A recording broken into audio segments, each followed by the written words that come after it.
Let's talk about why every board member should help raise funds, even if they hate asking for money.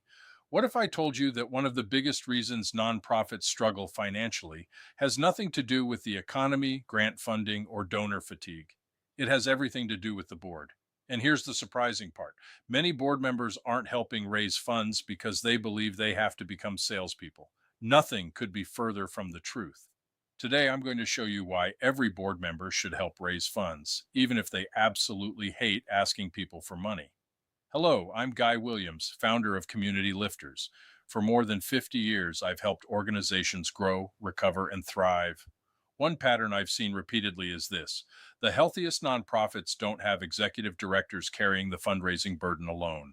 They have boards that understand fundraising is part of faithful stewardship.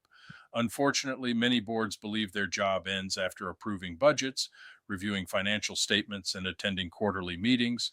But think about it for a moment. If a board is responsible for protecting the organization's future, how can it ignore the very resources needed to accomplish the mission?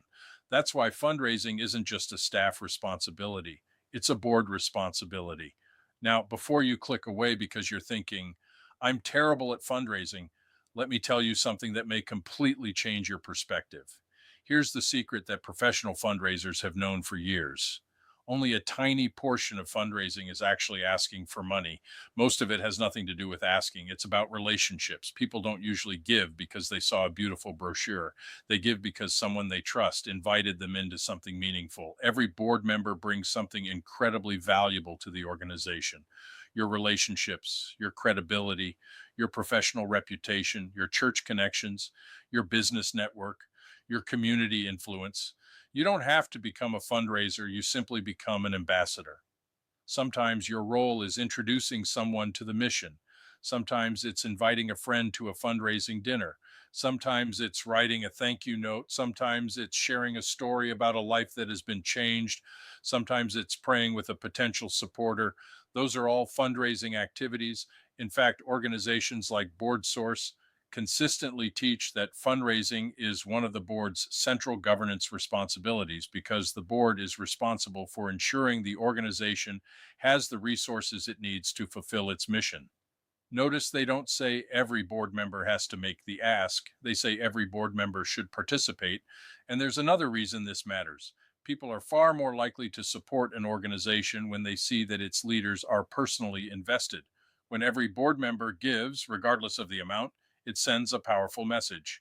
We believe in this mission enough to invest in it ourselves. That builds confidence with donors. It builds confidence with foundations. It builds confidence with corporate sponsors. Most importantly, it builds trust. As Christians, this shouldn't surprise us. Throughout Scripture, God accomplishes his work through the collective generosity of his people. Whether it was building the tabernacle, rebuilding Jerusalem, or supporting the ministry of the early church, God invited his people to participate together. No single leader carried the entire responsibility. Neither should today's executive director. Healthy boards don't ask whose job is fundraising. Healthy boards ask, how can each of us use the gifts, relationships, and influence God has entrusted to us to advance his mission? That's a completely different mindset, and it's one that transforms organizations. If your board has been hesitant to engage in fundraising, start by changing the conversation.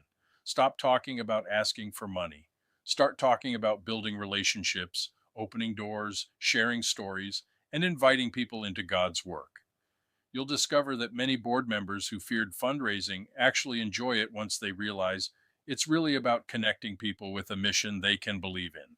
If you found this helpful, please like this video, subscribe to the channel, and share it with another nonprofit leader. Together, we can build healthier boards that strengthen ministries and transform communities. God bless you, and by all means, keep your focus on the mission.